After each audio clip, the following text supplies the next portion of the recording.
the end of days. Justice shall fall upon the world of men.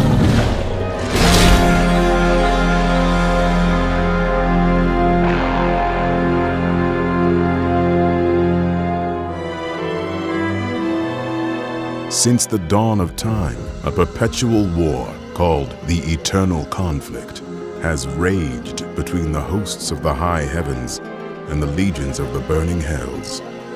Amid this battle, a group of rebellious angels and demons sought refuge. And so, they created the mortal realm of Sanctuary, using a monolithic crystal known as the World Stone. Hidden from the eyes of the heavens and the hells, Sanctuary became an oasis of peace, but its serenity did not last. In time, evil crept into the world and began a relentless crusade to twist the souls of mankind to its dark will. Players were invited to take on the role of a lone hero and explore Tristram, a town under siege by Diablo, the Lord of Terror, and his hordes of foul demons. With the help of the wise Horadric scholar Deckard Cain and other memorable characters such as Wirt and Ogden, players ventured into the haunted tombs, catacombs, and caverns sprawling beneath the town, and faced nightmarish foes like the Butcher, the Skeleton King, and eventually the Lord of Terror himself. Diablo 2's 4-act story would lead players on a gripping campaign to track down the lone hero who had defeated Diablo in the first game. In the wake of his victory, this mortal champion had sought to imprison the Lord of Terror within himself. While his intentions were noble, the hero fell to the Lord of Terror's corruptive influence. Known afterward as the Dark Wanderer, he set out to find two of the Burning Hell's other demon lords, Baal, the Lord of Destruction, and Mephisto, the Lord of Hatred. Diablo 2's cinematics would tell the story from the viewpoint of Marius, a tragic character accompanying the Dark Wanderer. In-game, players would witness the aftermath of the Wanderer's deeds as they raced to thwart his quest. The adventure would also introduce players to characters both old and new, including the familiar scholar Deckard Cain and the noble Tyrael, the Archangel of Justice. Diablo 2's expansion set, Lord of Destruction, continued the harrowing story of Sanctuary's heroes. After defeating Mephisto and Diablo, players pursued Baal and his demonic forces to the legendary Mount Arreat. There, the Demon Lord was narrowly defeated, but not before he had corrupted the World Stone, the immense crystal that had been used to create Sanctuary itself. Seeing no other recourse, the great Archangel Tyrael hurled his enchanted rune blade into the crystal, igniting a catastrophic explosion. It has begun. In Diablo 3, Deckard Cain appears once again, along with a new character, his adopted daughter, Leah. The story takes place 2 decades after the World Stone's destruction, when a fiery comet appears in the skies, careening toward Tristram's dilapidated cathedral.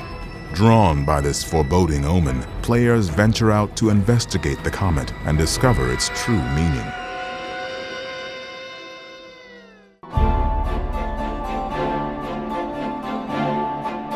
Over a decade ago, the journey into Sanctuary began. In 1995, a small development studio named Condor Games set out with the ambitious dream of creating a claymation turn-based single-player RPG. Its working title was Diablo. Condor pitched its radical idea to various publishers until the company approached Blizzard Entertainment, a developer fresh off the success of its real-time strategy game Warcraft 2. The promise of swords, sorcery, and slicing through waves of demons was enough to sell Blizzard on the idea.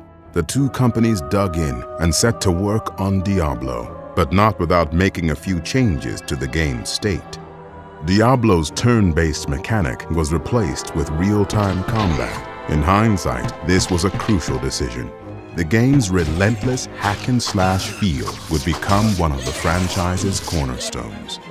As work on Diablo moved forward, Blizzard was increasingly impressed with Condor's creativity and design savvy. Halfway through the game's development, Blizzard's parent company, Davidson & Associates, acquired Condor. The studio was later renamed Blizzard North.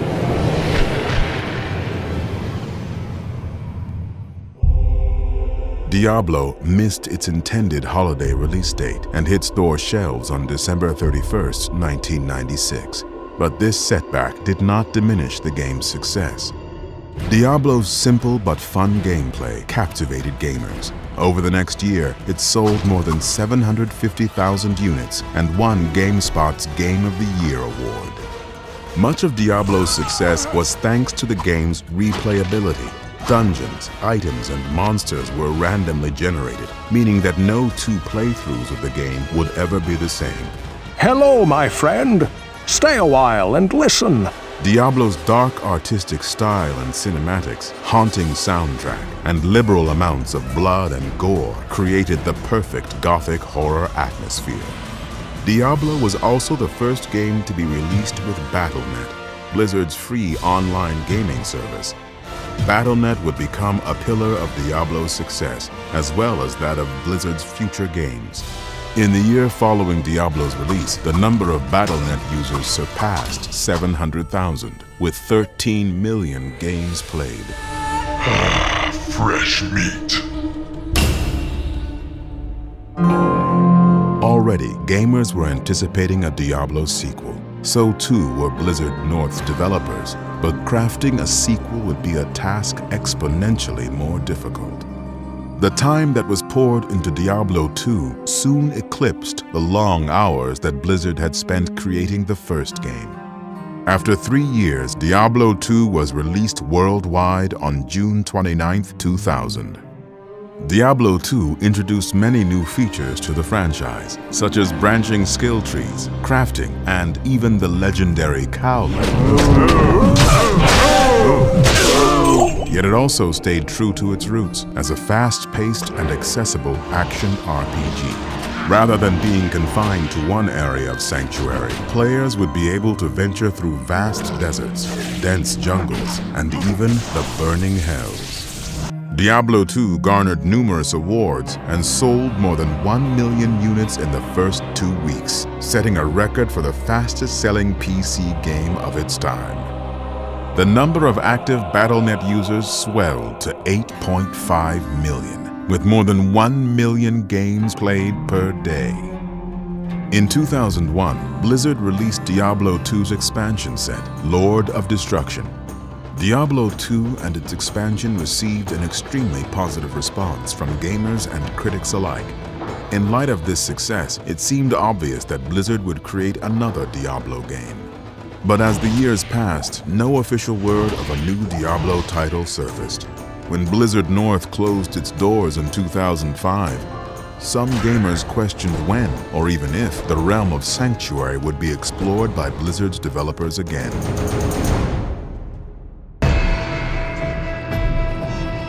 In truth, development on Diablo 3 had begun in 2000, although this early version of the game was altered drastically over time. Following Blizzard North's closure, some of Diablo's developers moved to the company's headquarters in Southern California. There, work progressed on what would become Diablo 3. In 2006 and 2007, the Sin War trilogy by Richard A. Knack was released. These novels created a foundation for Diablo's future lore and also hinted that Blizzard had not abandoned Sanctuary.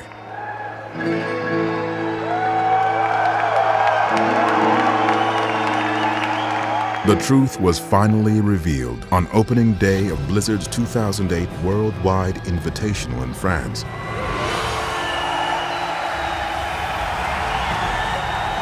Following this announcement, information about Diablo 3 flooded the internet, while playable demos were showcased to the public at conventions such as BlizzCon. Like its predecessor, Diablo 3 features 5 distinct classes. New mechanics include health globes to enhance the pace of combat, a more refined PvP system complete with competitive play environments, and new skill trees and crafting systems that allow gamers to customize their characters in exciting ways.